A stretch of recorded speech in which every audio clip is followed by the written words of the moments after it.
어제 아침에 30분간 트럼프 미국 대통령과 황교안 권한대행 사이에 통화가 30분간 있었다, 이렇게 알려지고 있습니다. 그래서 저는 미국 측이 지금 한국 상황에 대해서 매우 우려하고 있다 라는 시각을 어제 말씀드렸습니다. 얼마 전에 빅터 차, 국무부나 국방부의 아시아 태평양 담당 차관보로 유력하게 거론되고 있는 빅터 차가 한국의 한 포럼에서 주제 발표를 했는데요.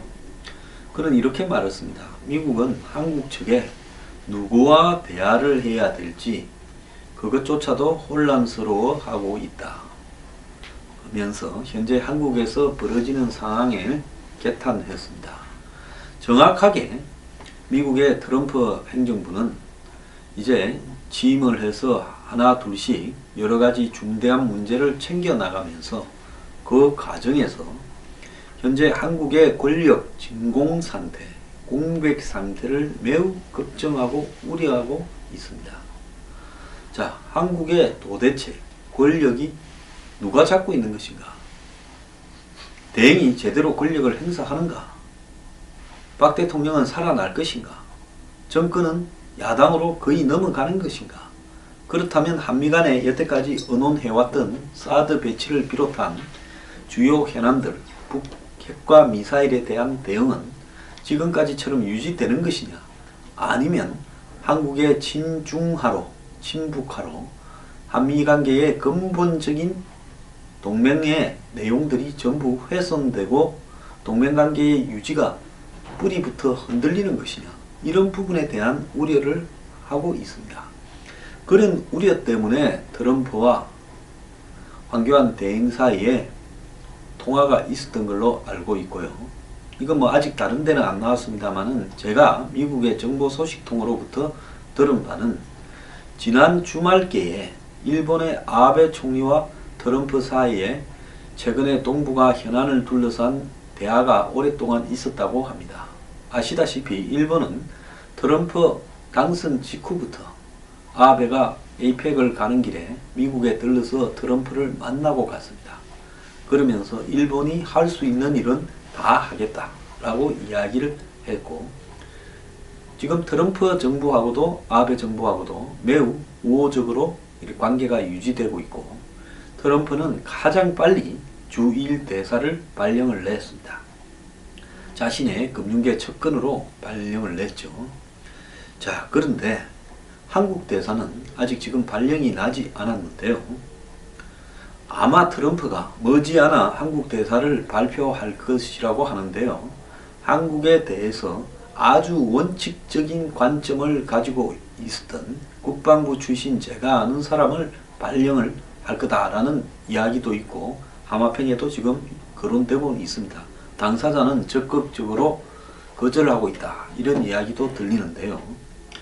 자, 그만큼 트럼프는 한국 상황을 우려하고 있다는 것이고, 자, 아베가 트럼프에게 이런 말을 했다라는 이야기도 들립니다. 우리는 동북아시아에서 북핵과 미사일, 또 중국의 영토 확장이나 한마디로 제국주의적 행태에 대해서 저지하는데 미국과 적극적으로 우리 할 일을, 우리의 책임을 다하며 도울 건데 한국이 걱정이다, 이런 말을 했다는 이야기도 들립니다. 이 부분에 대해서 트럼프도 걱정스러운 상황이다 라는 말을 했고요. 그 이후에 곧바로 어제 트럼프와 황교안 대행과의 전화통화도 있었고, 그리고 2월 2일 매티스 국방장관이 아시아 세계에서 가장 먼저 한국을 순방하고 일본에 들르는 걸로 알고 있습니다. 자, 여기서 트럼프의 매티스의 전화나 방문에 있어서 가장 중요한 부분은 한미일 삼각 안보 구도를 구축하는 부분에 있어서 한국이 지금 가장 약한 고리가 되어서 흔들리고 있고, 중국도 이런 한국의 이 정치적인 변화를 예의주시하면서 여기에 깊숙하게 개입하고 있다.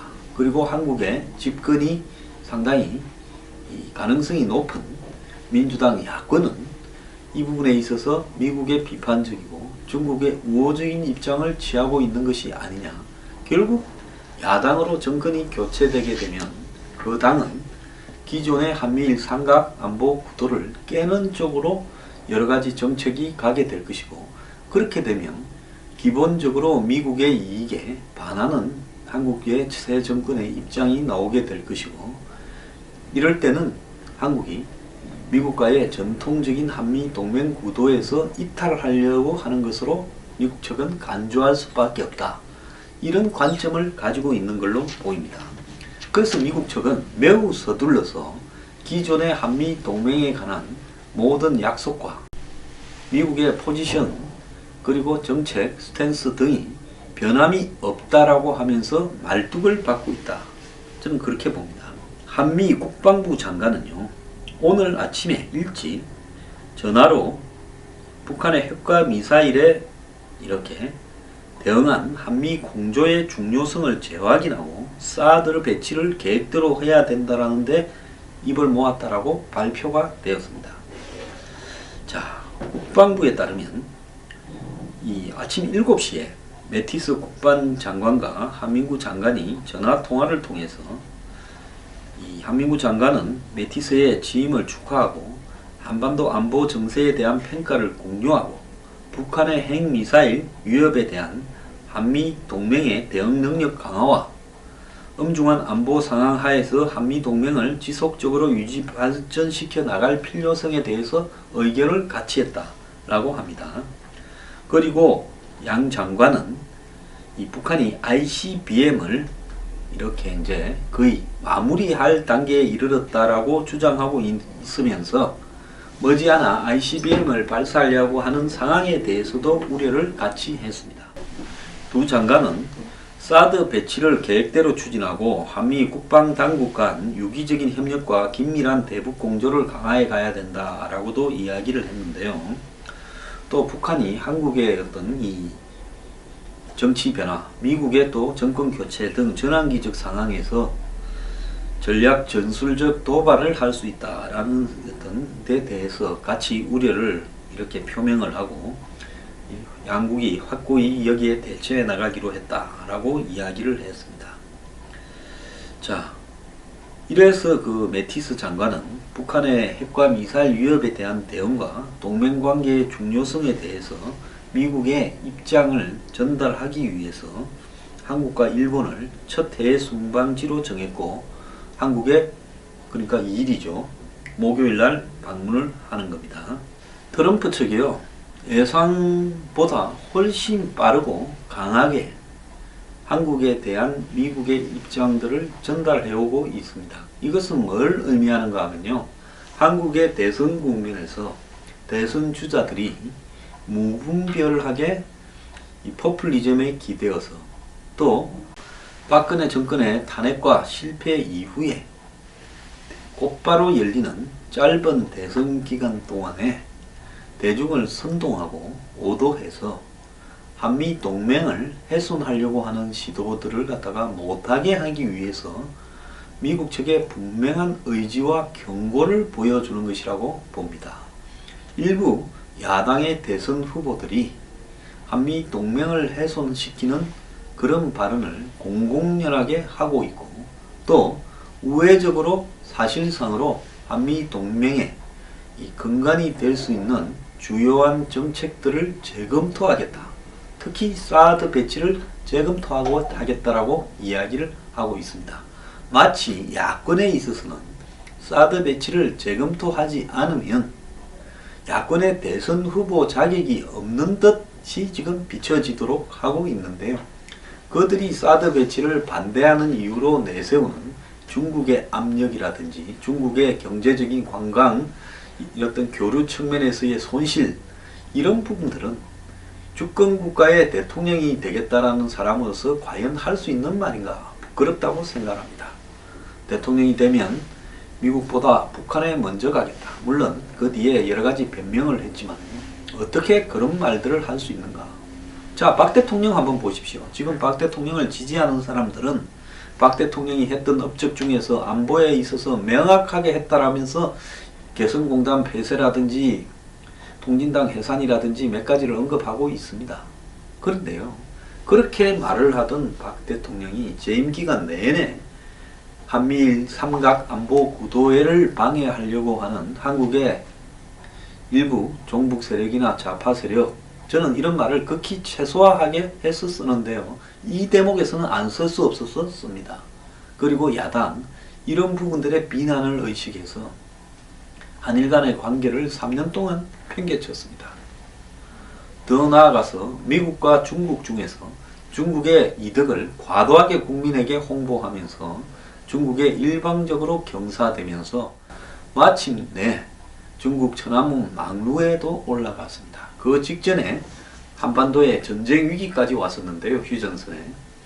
그런 부분을 수습하는 과정에서의 미국의 역할을 저는 박 대통령이 정면으로 기대를 배신했다고 생각합니다. 그뿐입니까? 사드 배치에 대해서도 이렇게 저렇게 오래전부터 사실상 미국 측이 전달을 했음에도 불구하고 임기 내내 사드 배치에 대해서는 한미 간에 의논도 되지 않았고 장소도 정하지 않았고 어떠한 결정도 된 게 없다라고 계속 회피해 오다가 천안문 갔다 온 뒤 2015년 9월 초에 미국 측의 마지막 워닝 경고가 시작되고 북미 간의 직접적인 대화에 대한 시사도 나오고 하니까 마지못해서 일본과 위안부 협정을 급작스럽게 마무리 짓고 또 사드 배치를 북한의 핵실험 직후에 이렇게 발표하는 행태로 가서 그 과정에서 국민적 논의를 충분히 명분 있게 차근차근 구축해오지 못한 그런 잘못을 저질렀습니다.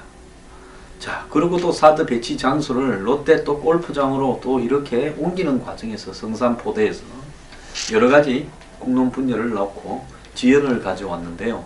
미국 측은 한국의 사드 배치를 대선 전에 말뚝을 박아버리려고 하는 것이고요. 여기에 대해서 정면으로 한국의 대선 주자들이 한번 말해봐라. 그리고 너네들이 진짜 반대한다면 우리는 분명한 행동을 취하겠다. 그것은 결국 한미 동맹에 대한 나름대로의 결단이다. 너네들이 우리 미군을 보호하기 위한 최소한의 조치를 중국을 의식해서 거부한다면 우리도 당신들을 더 이상 용납할 수 없다. 우리도 미군을 빼든지 이렇게 하겠다라는 이야기를 하는 겁니다. 자, 미국 측이 매우 적극적으로 너네들 입장이 뭐냐고 한국에 사실상으로 간접적으로 확인을 지금 하고 있고요. 아마 조만간에 발표가 날 주한 미 대사 또한 매우 강경한 사람으로 올 것으로 보입니다.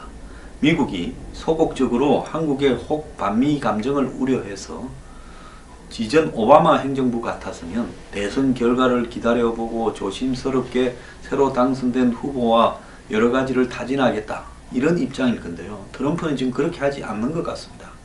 트럼프가 황교안 대행과의 통화를 통해서 한미 동맹의 중요성에 말뚝을 받고 곧바로 세계에서 처음으로 한국을 매티스 국방장관을 방문시켜서 한국에 대해서 한미 동맹에 관한 여러 가지 부분들을 확인을 하고 사드에도 확인을 할 겁니다.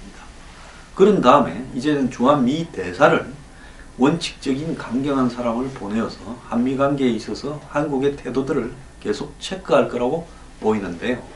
자, 이런 상황에서 문재인, 안철수, 또 더 나아가서 이재명 이런 야권 후보들은 명확하게 한미 동맹에 대한 주요 현안들, 그런 현안들에 대해서 자신들의 입장을 확실하게 대선 과정에서 밝히고 국민의 선택을 받기를 바랍니다. 미국은 적극적으로 지금 한국 대선 과정에서 자신들의 입장을 전달하고 있습니다.